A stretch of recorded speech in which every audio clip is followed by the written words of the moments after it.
Alright. I have arrived. Welcome, High Cat Dylan. Thank you for coming and joining me today. It should be fun times. We're playing a not brand new deck. I keep saying brand new deck, but the deck I showcased on the Discord. And I'm gonna put on some music for everybody to listen to in a second. Let me just bring up a playlist with some music in it. And once that's underway, we'll go from there. We'll see how they like someone who fights back. I actually want to just get rid of that as soon as possible, so I'm gonna put this out. So I'm just switching accounts right now to bring some music. I'm still stuffy, so I'm not 100% at all. Like, definitely not 100%, but I'm feeling better. Like, you're gonna hear me a little stuffy for sure. But overall, I am better. Overall, I'm definitely better than I was. At least I'm not losing my voice. Like, that was a big problem. Like, when I was losing my voice, if I came on here and started losing it even more, it would have been really bad. So that was a real big thing for me. I just didn't want to lose my voice. Okay. I was hoping to get lucky with this, but unfortunately, I didn't. Observe.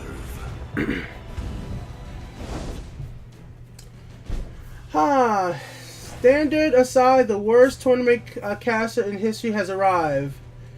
I wasn't there to really see exactly what happened with that. Unfortunately, let's hope he does not have Drain Vitality maxed out. But if he does, at least this is in. That's only one. He might break the Ring of Magicka and play SharePoint Dragon here. I guess it's gonna be Drain Bat. All right. All right. That's a decent. That's a better than decent move.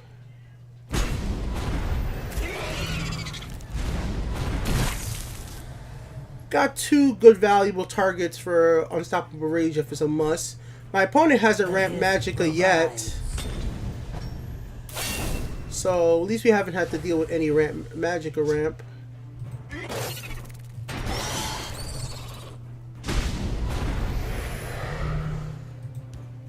The forest will not suffer your presence.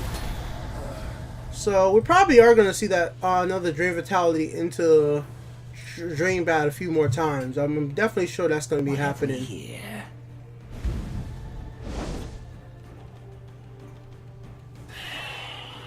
So there goes another Drain Bat. The classic annoyance.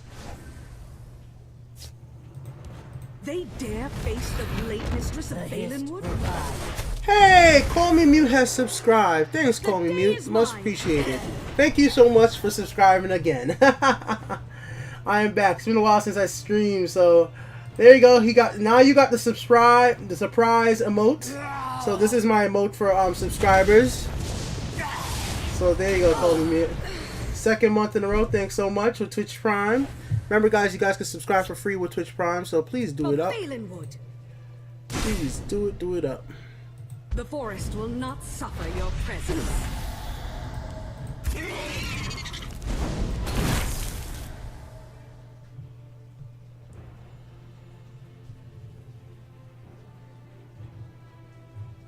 I'm not doing great, but I'm not losing either. It's a scout deck, so late game is better for them, but if nothing else, he hasn't ramped Magicka at all. I mean, I'm sorry. He's ramped Magicka once using throwing his mage. Let's go then. My time is precious.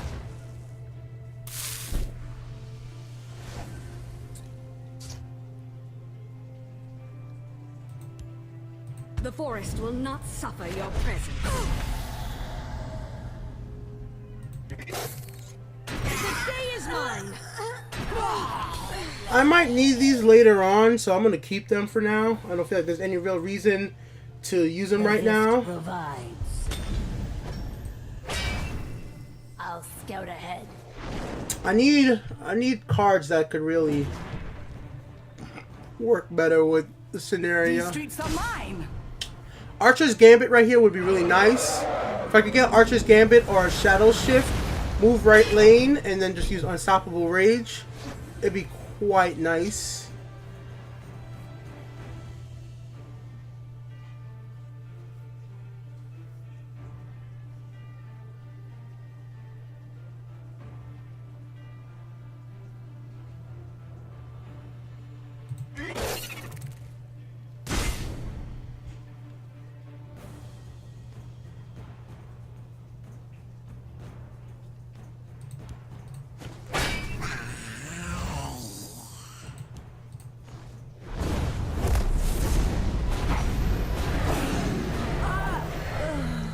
The day is mine.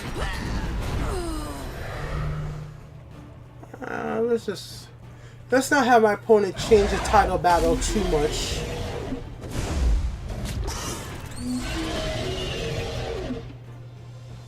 I don't have any win game cards yet. I would love to get Paarthurnax right now. Next turn will be a great turn to play Paarthurnax at 12 Magica. Like, Paarthurnax wasn't really needed in this deck, but I felt like I should have something late game. Like it just in case.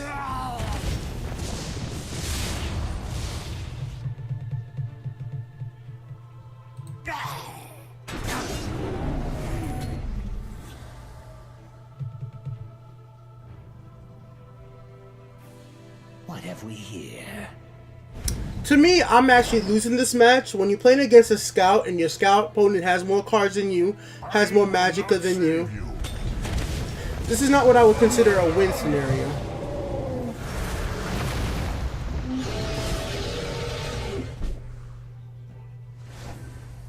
In all intensive purposes.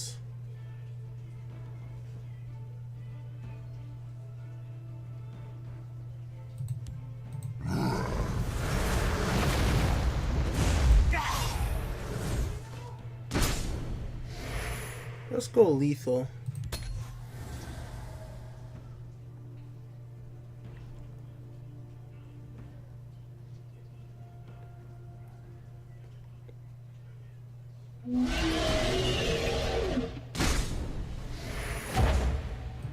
We'll see how they like someone who. Okay. We got options, ladies and gentlemen, boys and girls. This game is not over yet. If I could keep both of these, we have options. Come on, let me keep them. Let me keep. Okay, fine. Get your Jam Giant Bat.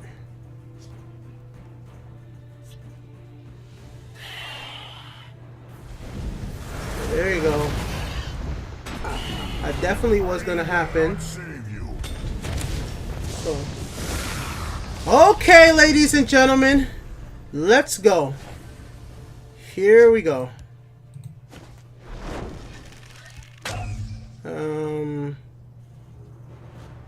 Sorry on you. Okay. Then.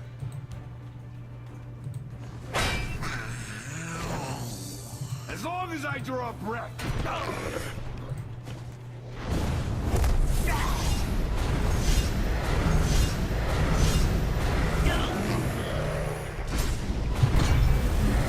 Thank you. Formidable display. Thank you. Thank you. Thank you. Thank you. Alright, guys. Welcome, everybody. I hope that was a good start to the stream. There you go, guys. That's the deck right there. Oh, look, we're about to rank up. Didn't even think about that. I think that was a good start. Snake Tooth Rage. Despicable. Alright,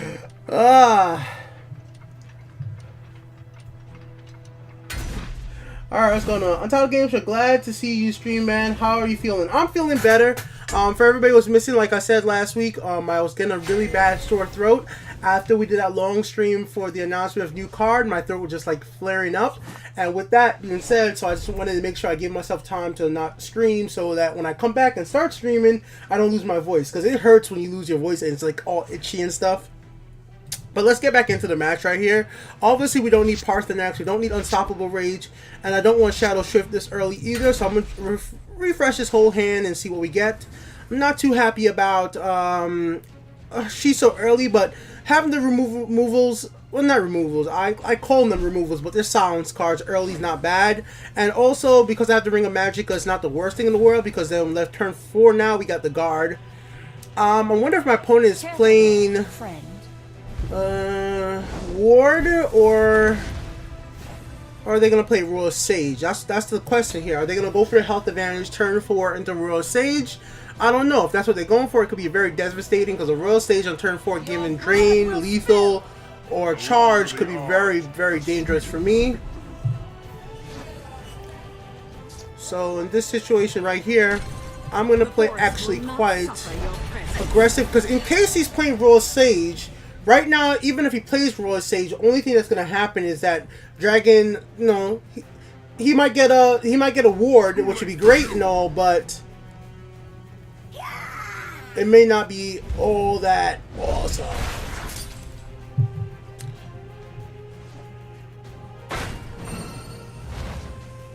Okay. Now we got Cliff Racer and Charge. I don't feel like using Cliff Racer so early, so we won't. I think playing Cliff Racer this early will be a disadvantage. I don't expect my opponent to use too many supports, so I'm going to feel pretty confident in playing this card. What made this card really important to me is the guard. Actually, the guard seems like such a good combo with dealing the 1 damage and removing the support. I think without the guard, it wouldn't be as valuable to me like in a deck like this. So how's everybody doing? Nearly as cancerous as Dylan, top deck. Oh yeah, Dylan, I will admit, man, your top decking ability is spectacular. Like, it's on a level that's, I don't even know what to say, man. Your top deck ability is on its own The forest thing. will not suffer your presence. They're in my sights. The day is mine. Let's do this in case my opponent is going to play into Royal Sage. Let's not give them the advantage, and if he's going to play into High King Emmerich, he still only has to do 2 damage. So High King Emmerich will come out, only do 2 damage. I know it's not the best play. I could have played her. I could have, but I feel like saving her for a bigger threat later on will be to my advantage. They will meet their makers. So, right now, I think that's perfectly fine. Shall we put in a dishonest stage where? Even if he attacks, he's not winning with, he could do 4 damage right now with High King Emmerich, but 4 damage doesn't kill him, because he has 5 health. So that's why I played him right now, instead of playing a Cliff Racer or somebody else. Because I'm sure my opponent is playing High King Emmerich, I'm just not sure when I'm going to see it. Now, I could see Emmerich right now to take care of Moonlight Werebat, which I'm sure my opponent might want to take care of with a Lightning Bolt or some other way of doing that. I'm going to get Silence here. The Silence here is not too bad, but it doesn't break me or nothing.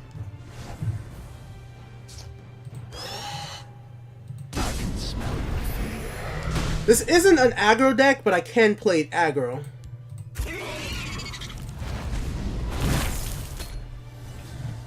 See, instead of rushing with Cliff Racer, keep the Cliff Racer to the end of the match. Try to connect as much as possible to deal that good concentrated damage to win the game. If I need to come back late game, I can always Cliff Racer into Snake Tooth Necklace. I have Drain back. Keep the charge and stuff like that till the right moment.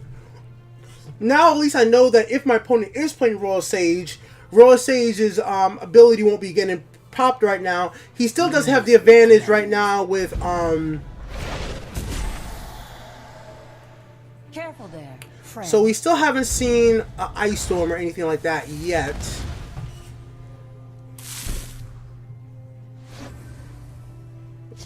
I can smell your fear.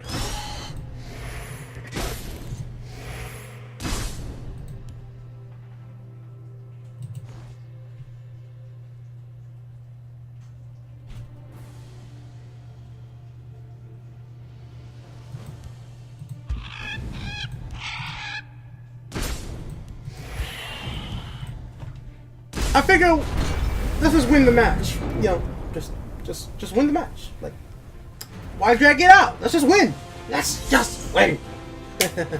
Alright, there you go, guys. So that's the new deck. I'm going to go over it now. I want to show you guys what it was able to do. I've been testing it out quite a bit, and I truthfully do like it. I really do like what it's able to do, and it's a fun deck to really put it when I was able to put it together, because I was like, you know, sometimes certain monthly reveal cards you just don't get that great use out of it, and I felt like this one I definitely felt like I was. So I'm gonna take what you guys say off chat real quick so I can just discuss it, because I'm gonna have this uploaded as a separate YouTube video as well.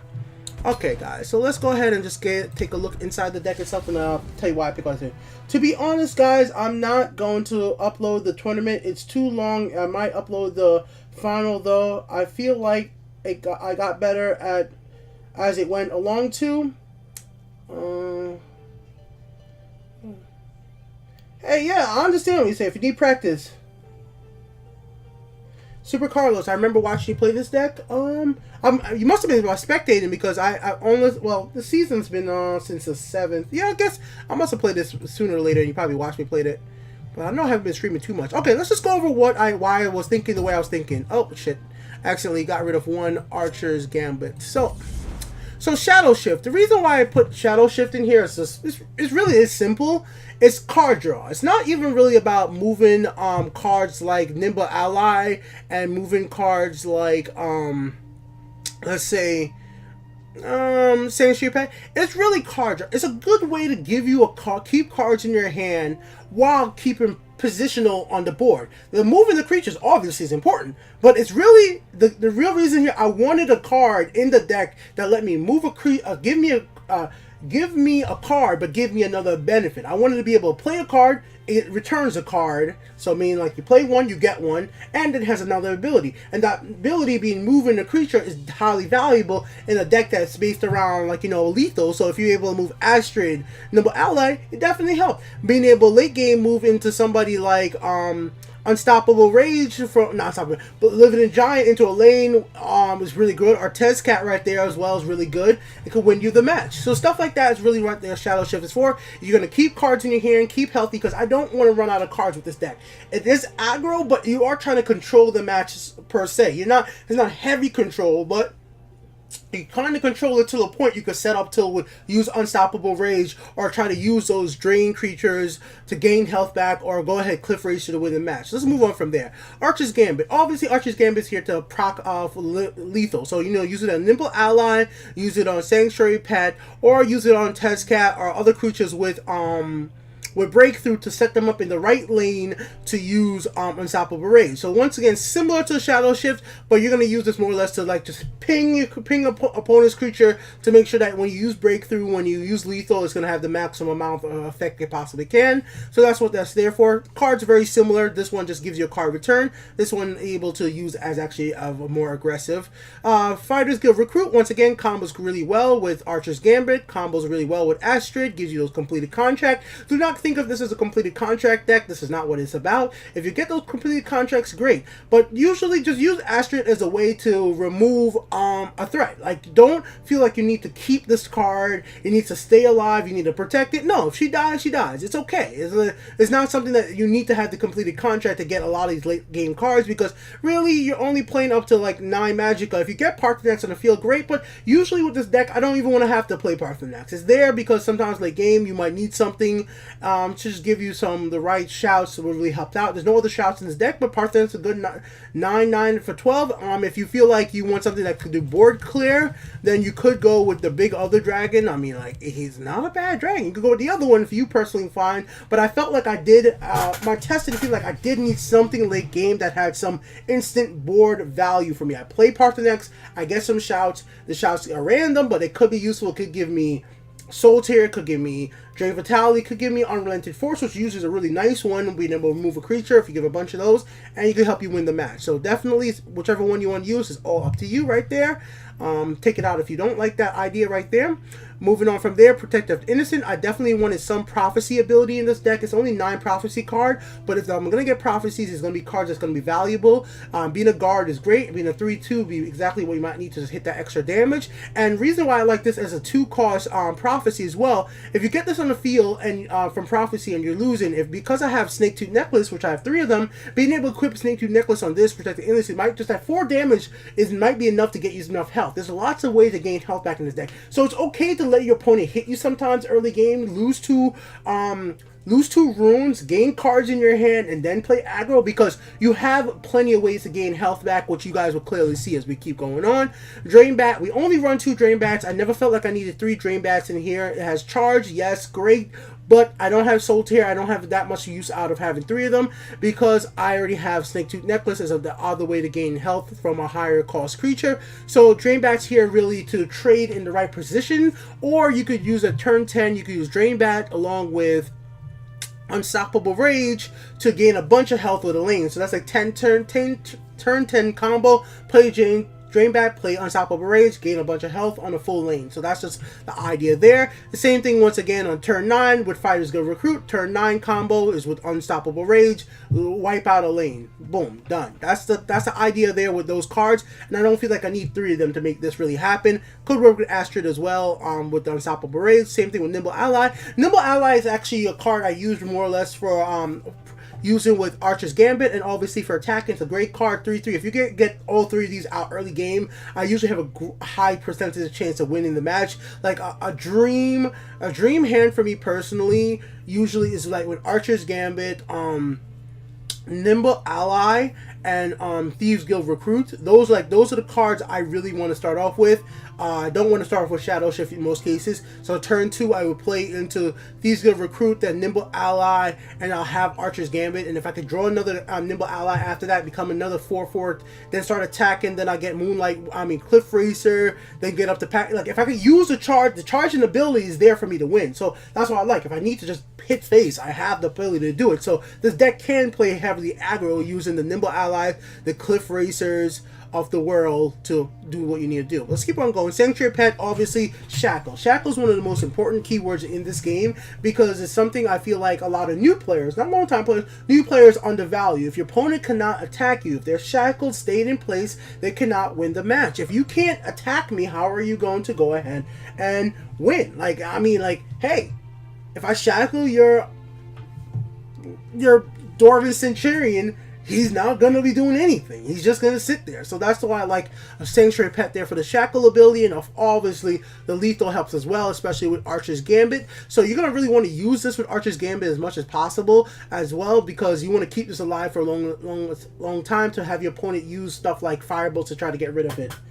I can see why caches work in pairs too. So hard to keep talking in dead space with no one else. Yeah, Andy. Yeah, I definitely know what you're saying, bro. Like I'll talk about tournaments and covering it after this. But yeah, man, trust me. This time when I've been doing Legends tournament, I'm like, I really wish I had somebody to talk to about this game. Unfortunately, my friends are not all into this, and everybody I try to get into it likes the game, but just don't have enough time to really record videos with me. They might keep playing on their own and stuff like that. Alright, moving on from there, guys. Let's talk about the new card, the star of this show.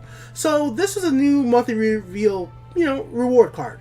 And for me, it's a great archer. It really is the guard. The guard is what really makes this card just perfect. Without the guard, I wouldn't have liked this card as much. As a 3/3, 4 cost, I'm like, oh, it's good, but it's not great or nothing. But the guard makes it even actually a little bit more valuable to me than somebody like Earthbound Spinner, which is a 3/2. This guard makes it there that it deals 1 damage, which will be able to kill stuff like Shrieking Harpy, remove a support. If you're playing against a scout deck, you can remove his scroll. If you're playing against a like if you're playing against a battle aggro mage, being able to remove a card like Northern Outpost is highly valuable, guys. Like, do never underestimate your opponent's ability to use Northern Outpost and Clan Captain, man, my speech is horrible, or Clan Captain with stuff like Radiant Party or the 0 cost Northern Firebrands to really pop off a bunch of damage. So in situations where I'm facing a deck like this, like an aggro battle mage, where I see they're playing in Northern Outpost, I'm definitely going to be using something like Archer to take care of this. It's a great way to remove a support, and it even works better in a deck like this because now I don't have to really use Giant to remove supports. Because of the fact that I have him to remove support supports now, it basically allows Giant to even unsummon my own creatures. Like, I've used Giant to unsummon a Cliff Racer and then use that same Cliff Racer to win the match, because, you know, if you look at the Magic account, that's the turn 12 play. If it's turn 12, Cliff Racer's on the field, play Giant, unsummon Cliff Racer, you play back Cliff Racer, hit face, win match if your own opponent only has 4 health left. So little things like that I normally maybe I would have wanted to use that Belligerent Giant earlier to remove some type of support, move a hit scroll. Now I have another way to remove supports that's really actually effective. And this was something that I like too, because this makes his deck feel more comparable to like certain warrior decks, where in Warrior's deck you could play Shadowfen Priestess to remove support, but this guy removes supports on its own without costing 5 magicka and being guard. So after playing this, I feel like this is actually a really good card.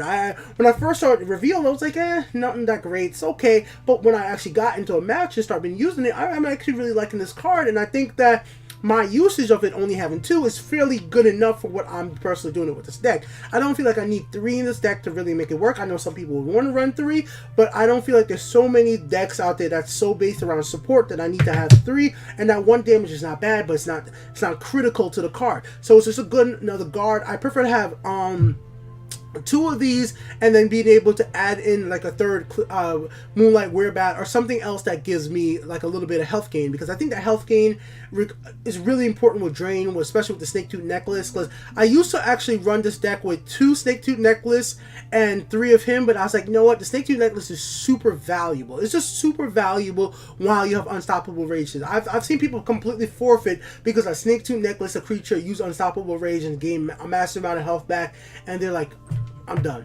I guess that's the reason why they nerfed a Snake-Tooth Necklace a few months ago. I definitely must be why. Alright, let's keep on going right there. Earthbound Spinner. Earthbound Spinner is one of those cards that I don't think is as great as this now, but I still will run 3 because Silence is such a damn good ability. That's why I'm running 3 Earthbound Spinner instead of 3 Archer, because in the whole sense of it, there are so many creatures you're going to want to silence. There are just like the Daggerfall Mages, early game, the Thorn Hiss Mages. There are going to be so many creatures, the Blood Magic Lord, that I feel like every deck nowadays almost wants to have some way to silence a creature.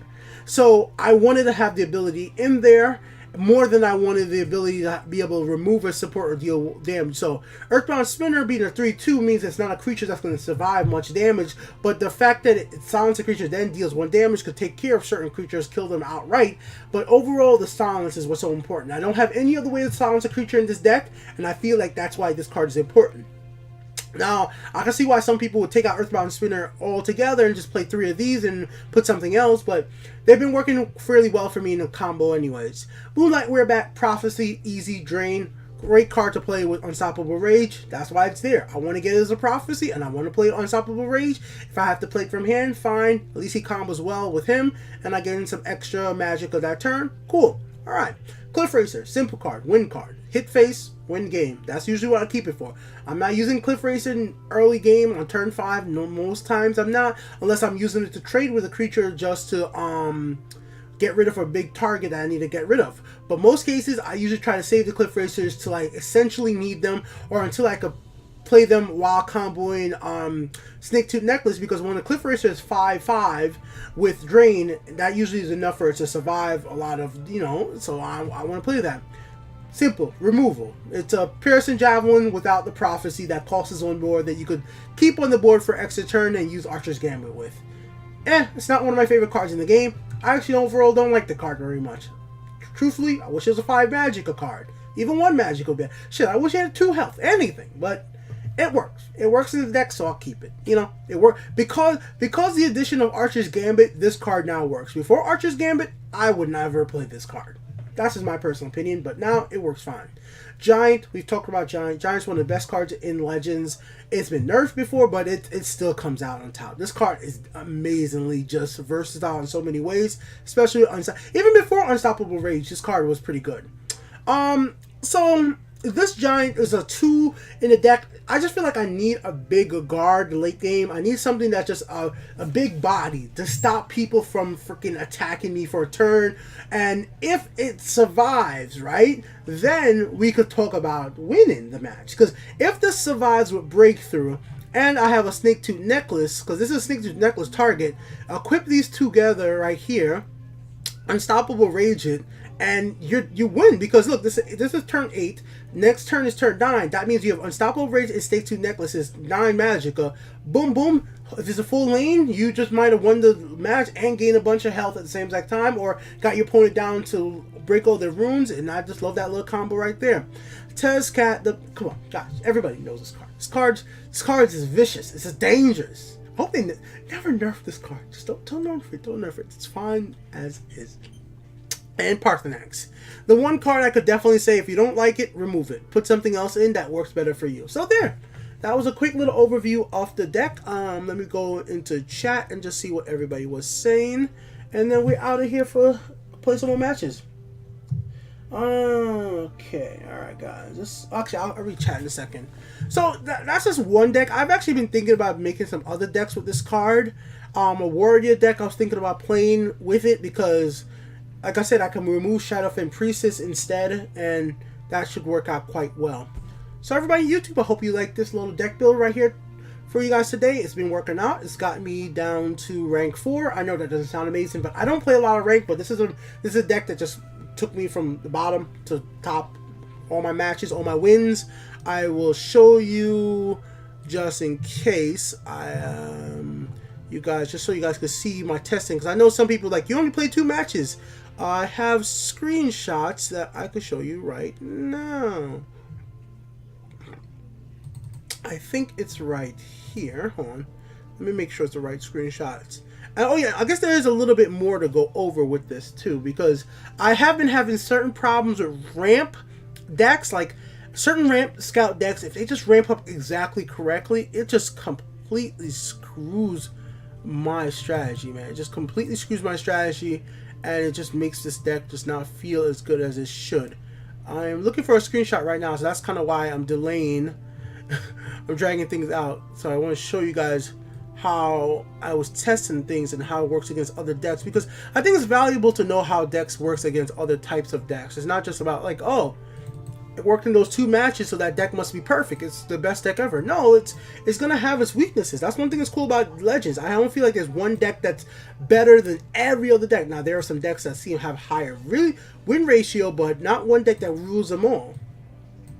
And things about to change. So here we go, guys. Here's just a quick look of a little bit of match history, just show you guys some of the wins and loss versus other types of decks. So as you guys can see right over here, my losses were definitely 2. So this is when I first started testing out the deck, because this is how I test decks, guys. Some of you guys might know, not, and I suggest you guys do it too. I usually like to do 3 matches in casuals, and then do 3 matches in ranks when I'm testing a rank worthy deck. That's like I just tried out casuals real quick to see how the deck feels, and then I go into rank. So in this sense, I went ahead and actually did 4 matches in casual. Oh, actually 1, 2, 3, 4, 5. I did 5 matches in casuals, because I was like, okay, that's good, because you know what it was when I played this neutral, this completely mono green. I was like, that's not a good test for like rank, because you know, not many people are gonna play completely green. So I went for another match, and I lost to an aggro warrior deck. Well, not aggro, sorry,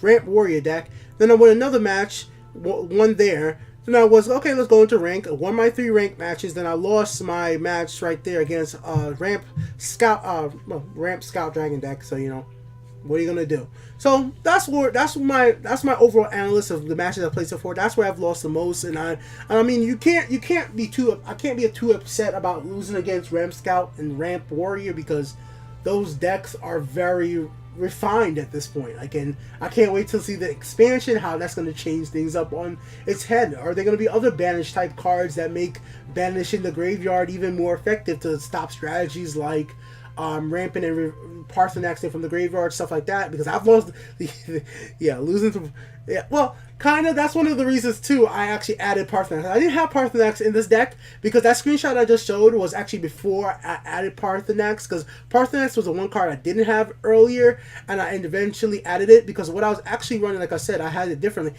I did have 3 of these, so Paarthurnax was one of the cards. Like I was like, okay, drop that to 2, then need that, add Paarthurnax. So I was like, you know what, I need more late game, because when I'm playing against ramp cards, I'm gonna need something that could just like RNG my luck. Paarthurnax, give me something, I win. I don't know. Sometimes you just gotta hope to get lucky. It's a card game, you know. Sometimes you have to be like Dylan from the top deck. And I'm not trying to hate on you, Dylan, but man, you have the luckiest top decking ability in the community when it comes to tournaments. Everybody watching this, go back and watch our tournaments. There's a tournament playlist on the channel. If you're new to my videos on the YouTube channel, there's a playlist of everything. There's a deck build playlist, there's a tournament playlist, there's gaming news playlist, and tips and tricks. In the tournament playlist, watch all the matches with Dylan, and I swear to you will notice his top deck ability is astonishing. I'm just throwing it out there. It's not luck, it's skill. Sure it is. I mean, like, how much skill can you... I mean, okay, there is some type of skill on putting your deck together so you can get that right prophecy, but you have won so many matches due to that exact right harpy. I've seen, like, you got the harpy at the right moment. It's unbelievable. Anyways, YouTube people out, Twitch people, let's go play some more matches.